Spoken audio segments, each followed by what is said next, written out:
प्रधानमंत्री ने ओडिशा में 8,000 करोड़ रुपए से अधिक की रेल परियोजनाओं का लोकार्पण और पुरी हावड़ा वंदे भारत एक्सप्रेस ट्रेन को रवाना किया। प्रधानमंत्री नरेंद्र मोदी ने आज नई दिल्ली के प्रगति मैदान में अंतर्राष्ट्रीय संग्रहालय एक्सपो का किया शुभारंभ।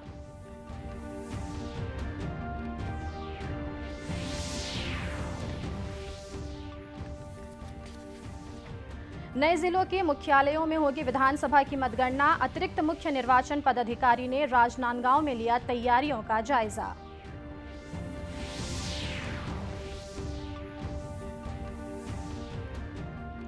और बढ़ती सड़क दुर्घटनाओं को देखते हुए बालोद पुलिस ने महिला कमांडो की मदद से शुरू किया जन जागरूकता अभियान।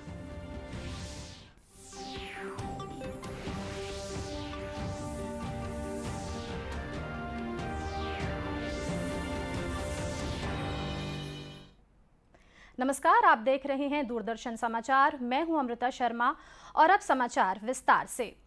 प्रधानमंत्री नरेंद्र मोदी ने आज ओडिशा में 8,000 करोड़ रुपए से अधिक की लागत की रेल परियोजना का वीडियो कॉन्फ्रेंसिंग के माध्यम से लोकार्पण किया। इस दौरान श्री मोदी ने वंदे भारत एक्सप्रेस रेलगाड़ी को रवाना किया, जो पुरी और हावड़ा के बीच चलेगी। यह रेलगाड़ी 20 मई से नियमित रूप से चला करेगी। इस मौके पर आयोजित कार्यक्रम को संबोधित करते हुए प्रधानमंत्री ने कहा कि वंदे भारत एक्सप्रेस आधुनिक भारत और लोगों की आकांक्षाओं का प्रतीक बन गई है। उन्होंने कहा कि वंदे भारत से देश की गति और प्रगति प्रदर्शित होती है। प्रधानमंत्री ने यह भी कहा कि देश अपनी प्रौद्योगिकी विकसित कर रहा है और नई सुविधाएं देश के दूर दराज के इलाकों तक ले जा रहा है। ओडिशा और पश्चिम बंगाल के लोगों को वंदे भारत ट्रेन का उपहार मिल रहा है। वंदे भारत ट्रेन आधुनिक भारत और आकांक्षी भारतीय दोनों का प्रतीक बन रही है। आज जब वंदे भारत एक स्थान से दूसरे स्थान पर यात्रा करती है, गुजरती है, तो उसमें भारत की गति दिखाई देती है और भारत की प्रगति भी दिखाई देती है। अब बंगाल और ओडिशा में वंदे भारत की ये गति और प्रगति दस्तक देने जा रही है। इससे रेल यात्रा के अनुभव भी बदलेंगे और विकास के मायने भी बदलेंगे। इस दौरान प्रधानमंत्री ने पुरी और कटक रेलवे स्टेशन के पुनर्विकास कार्य का शिलान्यास किया। पुनर्विकसित स्टेशन पर सभी आधुनिक सुविधाएं होंगी और यहां रेल यात्रियों को विश्व स्तरीय अनुभव मिलेगा। श्री मोदी ने ओडिशा में रेल नेटवर्क के 100% विद्युतीकृत भाग का भी लोकार्पण किया। प्रधानमंत्री नरेंद्र मोदी ने कहा है कि भारत अमृत महोत्सव के दौरान समृद्ध विरासत के संरक्षण के साथ सांस्कृतिक संरचना का निर्माण कर रहा है। उन्होंने कहा कि स्वाधीनता संग्राम में देश के जनजातीय समुदाय के योगदान का प्रदर्शन करने के लिए 10 विशेष संग्रहालय निर्मित करने के प्रयास किए जा रहे हैं। प्रधानमंत्री ने आज नई दिल्ली के प्रगति मैदान में अंतर्राष्ट्रीय संग्रहालय एक्सपो का उद्घाटन किया। इस अवसर पर प्रधानमंत्री ने विश्वास व्यक्त किया कि भारत में संग्रहालयों की दुनिया के लिए यह एक बड़ा अवसर होगा। देश के विकास में संग्रहालयों के महत्व का उल्लेख करते हुए श्री मोदी ने कहा कि लोगों को अपनी विरासत से प्रेरणा मिलेगी और लोग संग्रहालयों के जरिए भविष्य के लिए अपने कर्तव्यों को समझ सकेंगे। जैसे बीते हुए कल से उस दौर से हमारा परिचय हो रहा है, हमारा साक्षात्कार हो रहा है। म्यूजियम में जो दिखता है वो तथ्यों के आधार पर होता है, प्रत्यक्ष होता है, एविडेंस बेस्ड होता है। म्यूजियम में हमें एक और अतीत से प्रेरणाएं मिलती हैं, तो दूसरी ओर भविष्य के प्रति अपने कर्तव्यों का बोध भी होता है। इस मौके पर प्रधानमंत्री ने अंतर्राष्ट्रीय संग्रहालय एक्सपो के शुभंकर, भारतीय संग्रहालय की निर्देशिका और संग्रहालय कार्ड का विमोचन किया। अंतर्राष्ट्रीय संग्रहालय एक्सपो का विषय संग्रहालय स्थिरता और कल्याण रखा गया है। राजनांदगांव जिले से अलग होकर नए जिलों के रूप में अस्तित्व में आए मोहला, मानपुर, अंबागढ़ चौकी और खैरागढ़ छुईखदान गंडई जिले के विधानसभा क्षेत्र की मतगणना वहीं के मुख्यालय में होगी। राजनांदगांव जिले के चारों विधानसभा की गिनती भी जिला मुख्यालय में ही होगी। विधानसभा चुनाव की प्रारंभिक तैयारी का जायजा लेने के लिए राज्य की अतिरिक्त मुख्य निर्वाचन पदाधिकारी शिखा राजपूत तिवारी ने कल अधिकारियों के साथ समीक्षा बैठक ली। उन्होंने भारत निर्वाचन आयोग के निर्देशों का पालन करते हुए दिव्यांगजनों के लिए मतदान केंद्रों में रैंप की आवश्यक व्यवस्था सुनिश्चित करने के लिए कहा।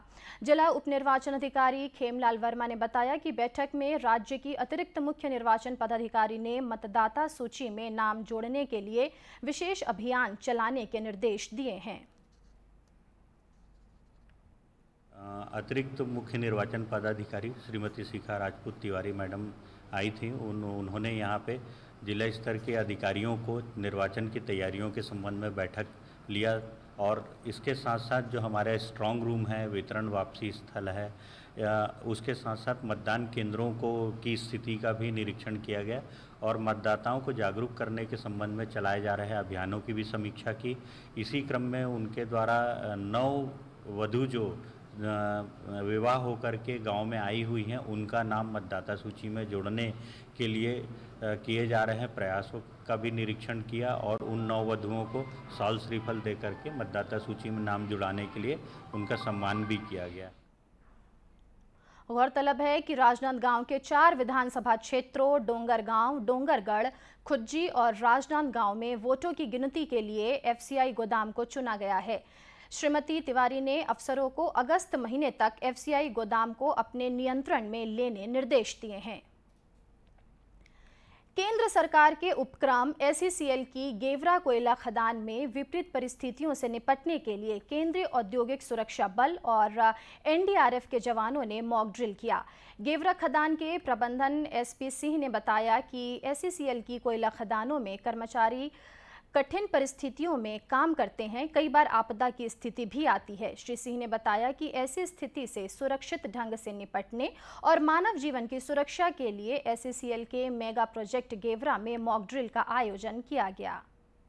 जो मेगा मॉक ड्रिल सीआईएसएफ के टीम और एनडीआरएफ टीम के द्वारा जो किया गया बहुत ही काबिले तारीफ था।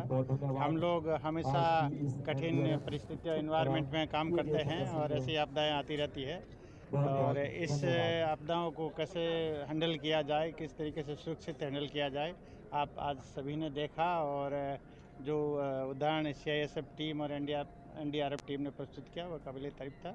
इसलिए मैं इनके और हम लोग पूरे आश्वस्त हैं कि आने वाले फ्यूचर में कभी भी कोई भी इस जोखिम भरे में हम लोग जो काम करते हैं हम लोग अपने आप को सुरक्षित बनेंगे क्योंकि हमारे पास ऐसी एक्सपर्ट टीम है।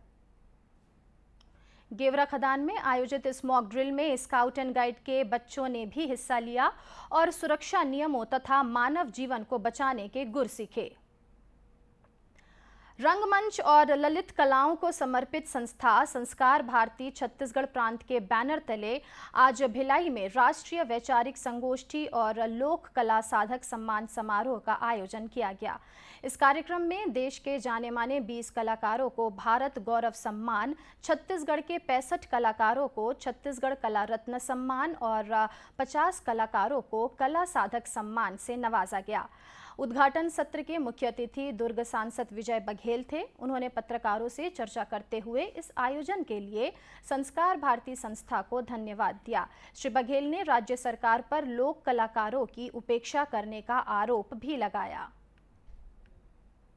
इससे पहले जो है वो व्यवस्थाएं बहुत सारी मिलती थी, लेकिन ये जो कार्यकाल अभी बीत रहा है, अभी छत्तीसगढ़ में जो शासन है उसमें तो नगण्य हो गया। मैं संस्कृति विभाग में देख रहा था कि कलाकारों की देनदारी के लिए जो कलाकार अपने कला का प्रदर्शन संस्कृति विभाग के स्वीकृति के माध्यम से कर चुके हैं, उनका 7-8 करोड़ का कर्ज अभी सरकार के ऊपर होता है और उसको दे नहीं पा रही है।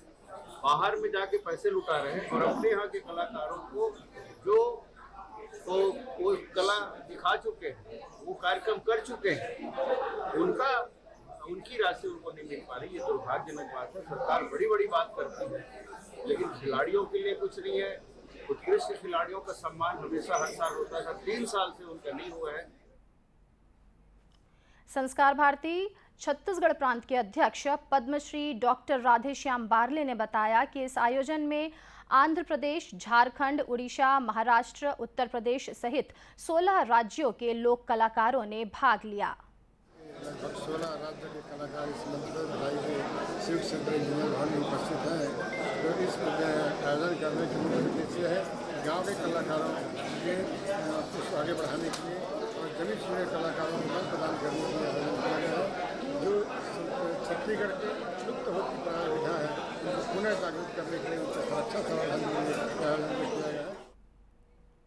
वहीं राष्ट्रीय संगोष्ठी में लोक कला में भारतीय परिवार व्यवस्था का महत्व, लोक कला और पर्यावरण, लोक कला की परंपरा और सामाजिक समरसता, भारतीय लोक संस्कृति के संरक्षण संवर्धन में संस्कार भारती का योगदान, ऐसे विषयों में वक्ताओं ने अपने विचार रखे।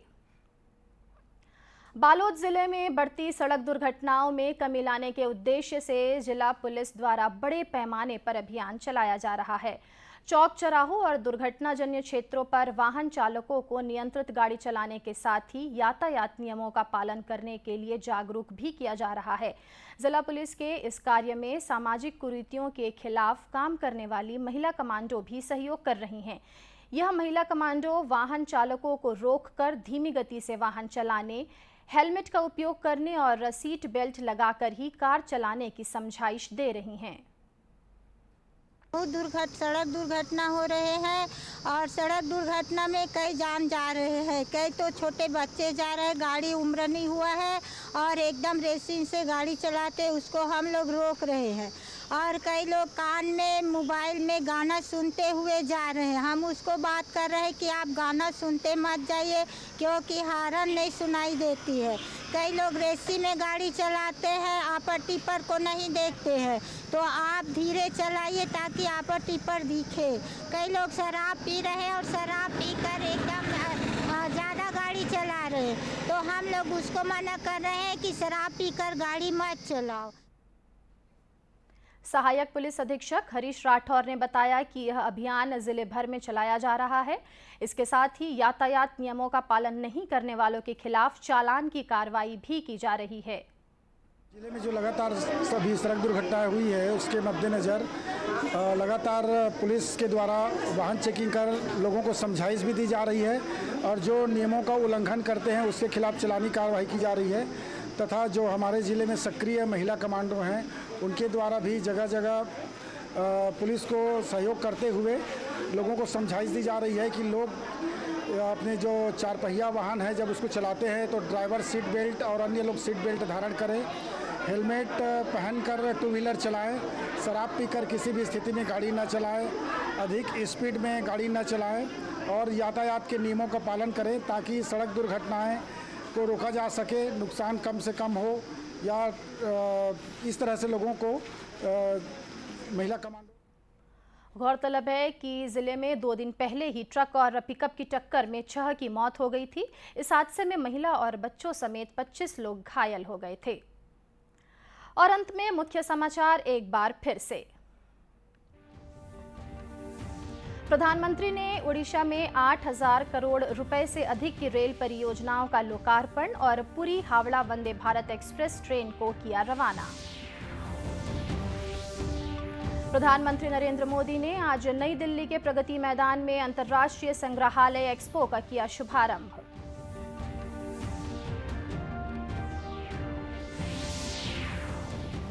नए जिलों के मुख्यालयों में होगी विधानसभा की मतगणना। अतिरिक्त मुख्य निर्वाचन पदाधिकारी ने राजनांदगांव में लिया तैयारियों का जायजा।